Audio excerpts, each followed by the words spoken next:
But we do begin with our big story. Just 83 days until the election, and Donald Trump delivering a speech on the economy, but quickly veering off course today. Trump in Asheville, North Carolina, giving a speech that was billed as being about his economic policies, a top issue on the minds of voters, but then quickly turning against the advice of some fellow Republicans and attacking his opponent, Vice President Kamala Harris, talking about her personality and then about her intelligence. And then he said this about the economy. Under Kamala Harris and crooked Joe Biden, the American dream is dead. You don't hear about the American dream anymore. It's dead. Her radical liberal policies have caused horrific inflation, decimated the middle class, and gutted the finances of millions and millions of American families. Kamala, you're fired. Get out of here. Go. Get out of here. Harris, for her part, also plans to deliver a speech on her economic plan on Friday. That is also scheduled to take place in North Carolina, a crucial state. All of this will mark her first major policy announcement since becoming the Democratic nominee. She's behind Trump when it comes to who voters trust on the economy. A new Associated Press NORC poll out today shows Americans are slightly more likely to trust Trump to handle that issue, 45 to 38% versus Harris. And as Trump attacks Harris and the Biden administration over rising prices, the Labor Department today reported that year-over-year inflation has fallen to its lowest level in 3 years. To talk about all of this and what we heard from inside that rally, ABC's Alex Presha joins me from that event in Asheville, North Carolina. Alex, my friend, thank you for joining us. We know Trump just wrapped up. I see the venue was cleared out behind you. What did we hear from Trump? We've heard from Republicans who have said to him in recent days, stay away from personal attacks, focus on policy. Did he do that today? Well, Jay, the short answer to your question is no. I mean, certainly coming into this, we thought that he was going to focus in on the economy. That's something that his campaign kind of billed this event as. And you see there are two giant posters on the stage. One says no taxes on tips, and the other says no taxes on Social Security. And so those are two policy ideas related to the economy that they've been really proud of in rolling out over the last few days. And so we were expecting to hear him build off of that. And certainly there were points where he did talk about inflation. He talked about the price of groceries and the price of gas, which is something that certainly resonated with his crowd. But then, as you alluded to, there were other moments where we've heard a lot of the same kind of rhetoric that he's spouted off at a number of rallies that doesn't deal with election issues. He's complained about the process, the Democratic process, the change at the top of the ticket in Kamala Harris basically now being his opponent after he spent hundreds of millions of dollars campaigning against Joe Biden. He complained and called her stupid on a number of occasions. And what's interesting about that is certainly he has his base here in the western part of the state. But whenever it comes to galvanizing and grabbing maybe some of those Nikki Haley voters they're a little bit more moderate, right? Those are the folks that are going to be wooed by policy and less so the personal attacks. Yeah, and on the subject of personal attacks, to quote Trump directly, at one point he said of Kamala Harris, quote, she has the laugh of a crazy person. And then at another point he said, quote, she's not smart, she's not intelligent. We heard cheers when he said that in the room, or at least I did in the video feed, because those obviously rile up the base.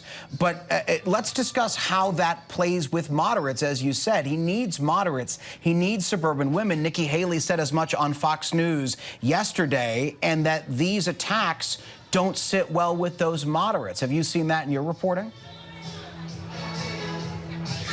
Absolutely, Jay. And I think, you know, it's really just kind of underscored where you think about even here, the loudest cheers that he got. Well, certainly that line about Kamala Harris being fired, kind of drawing on his old Apprentice catchphrase.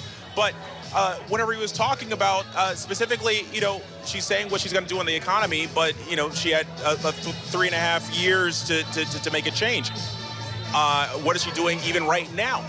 That's what had the highest applause here, not necessarily any of those personal barbs. But I think also, Jay, the frustration that he has with Vice President Harris is really kind of underscored in the fact that this race has changed, and I think he's figuring out how to go about really kind of attacking her in a meaningful way that resonates not just with his base, but also with those moderate voters that do skew a little bit more conservative.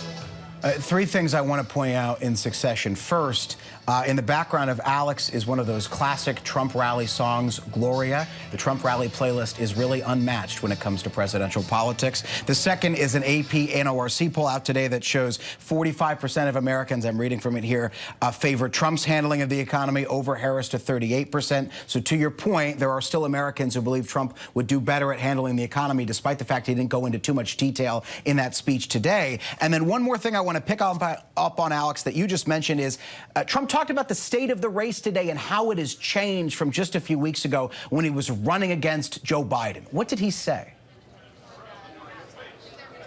Well, so one of the things that he really kind of focused in on, there's some new polling out that's favorable to him, and so you know how the former president feels about those polls, but also, you know, there's been a reframing oftentimes in these mailers.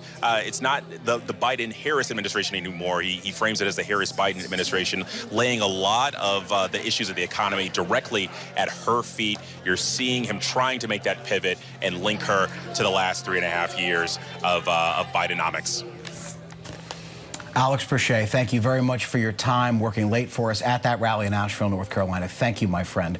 I want to bring in our big story panel now. Joining us tonight is ABC News contributor and Sirius XM radio host Mike Muse, ABC News contributor and president of Next Gen America, Christina Simpson Ramirez, ABC contributor and former Republican Congressman of New York, John Katko, and ABC's Elizabeth Schulze, who covers all things economics for us. Elizabeth, I do want to start with you. Alex talked about this, but Trump briefly touched on his no tax on tips proposal. The Harris campaign has adopted a similar policy. Trump had it literally on the graphic behind him. It said no tax on tips as he was standing there on stage. Walk me through exactly what that policy means, and are there any pitfalls to that potential policy?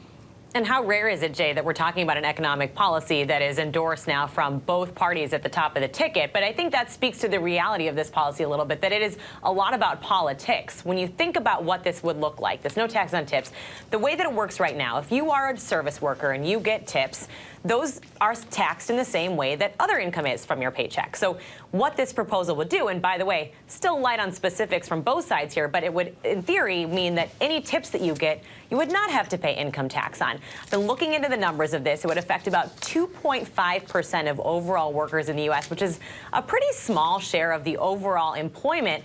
But notably, guess where a lot of those service sector workers are, especially in industries like hospitality, restaurants? They are in Nevada, and that's where this policy was rolled out by both former President Trump and by, reaffirmed by Vice President Harris. They need those workers in that industry who rely on tips. One of the pitfalls from the economists, analysts I've talked to, they say this could, in theory it sounds great, you get more money in your pocket. The risk is that it doesn't actually incentivize companies to raise the pay of those workers, which is one of the biggest issues. They don't feel like they're getting enough take-home pay. Does this mean that if those if those tips aren't taxed, they actually don't get a pay raise, which could end up being a longer benefit in the long term? Christina, I want to go to you very quickly because Trump rolls out this policy. He talks about it a lot. He talked about it at the RNC when I was there. And then Harris adopts a very similar policy. Do you think she's going to get dinged by voters for what Trump says is copying of his policy? No, and a lot of this actually came out of workers organizing and demanding this, which is also interesting because this week we had Donald Trump go on X with Elon Musk, one of the richest men in the world, and talk about how he admires him for crushing workers' rights, for crushing labor unions in a moment when labor unions are incredibly popular. I think we're going to see Vice President come out. She's already said she's going to talk about lowering costs and taking on corporate price gouging. She did a lot when she was Attorney General to take on big bankers that had done wrong by homeowners. And I think we're going to hear a lot of that on Friday, which is a really different vision. It's about investing in the working class, investing in the power of working people through unions, and taking on big corporate actors and billionaires. Very different than what Donald Trump is trying to do. Congressman Katko, let me read to you what Nikki Haley said on Fox News last night, obviously a one-time opponent of Trump's. She said this campaign is, quote, not going to win talking about what race Kamala Harris is, as the former president has, and it's, quote, not going to win talking about whether she is dumb or not. Former President Trump talked about her intelligence at this economic event just moments ago. Trump doesn't seem to be taking that advice. No, he does not. And I've been saying this since the beginning. And if he stays disciplined, he's got a very good chance of winning this race. So let's face it, the economy has not been very good the last few years. And so they should be pounding that and nothing else and pinning the Biden economy on Harris as well. That's politics 101. But he can't seem to help himself. And every time he makes those dumb comments, it kind of spills over and washes away any comments made about the economy. And the other thing that he's got to be careful of is an October surprise. You know the Fed's going to drop interest rates, and you know that may have a very positive effect on the economy. And what the economy is today may not be what the economy is in October. And if the economy is better in October, they can sit there and say, how do you like me now? So he's got to be careful with respect to the economic issue, but he's got to stay on message. I'm not sure he's capable of doing that. And every time there's a dip in the poll, he seems to struggle even more. He gets more angry. So this is really disturbing because this is a race for him that shouldn't be as difficult as it is right now. John, you can't talk about interest rates. This show is timed down to the second, and we will lose Elizabeth Schulze. She will just talk about interest rates for the rest of the broadcast. I was about to get in on it there. You cannot. You are banned. You are banned. I'm talking about the AP NORC poll with Mike Muse now. Mike, because I actually do want to talk about this. Mike, I do want to talk about this poll. AP NORC shows voters favor Trump handling of the economy over Harris. And then there is this breakdown about how voters feel about the candidates. You see it there on your screen. 43% said that they viewed Harris as more honest than Trump, but then 40% said that they viewed Trump as more of a strong leader versus Harris to 37%. And then they seem kind of split. You see the strong leader there on your screen. And then they seem kind of split over who's got a better chance of winning the election. They said Trump 34 versus Harris's 31, but then 29% said they both had an equal chance of winning. When you look at all of that, how these voters feel about the candidates, what stands out to you?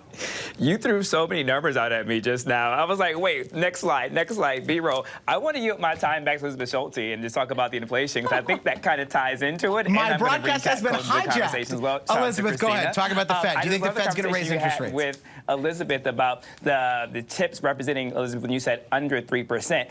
Although that's a low number, think about, Elizabeth, how many people go to restaurants that actually interact with servers and discussing the tips. For whatever reason, tips have become a major part of American conversation since COVID, since we saw the electronic kiosk that actually has the tips. So tips are part of the narrative. So if customers are going to restaurants and notice that employees might not be taxed on their tips, that is a good feeling, which goes to the polls that you're referencing right there. With Katko, too, as well, really talking about the possibility, and I'm shocked that the Trump campaign hasn't been nimble enough to recognize that it was under 3% inflation today, that they didn't adjust his speech, but that they're holding the line on that. Because once mortgages and auto loans are able to get when average Americans are able to go after home loans, auto loans, grow their business due to possibly the Fed's lowering the interest rates in September, that goes to the feeling sentiment. Then it feels like possibly this Biden administration, which Trump is holding Harris to it, looks like they're doing something positive for the economy. So then you really get into that feeling sentiment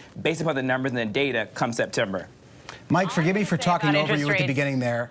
Well, wait, Elizabeth, this was going to be my gift. I have been told against my better judgment in New York, you have 10 seconds to talk about interest rates. Okay, my 10 seconds about interest rates. Mike Muse, that interest rate is almost surely coming in September. Yeah. You can already see the move down in mortgage rates, and I do think that is going to start improving consumer sentiment. You can see how that makes a big difference in your home payment. Watch that September meeting from the Fed.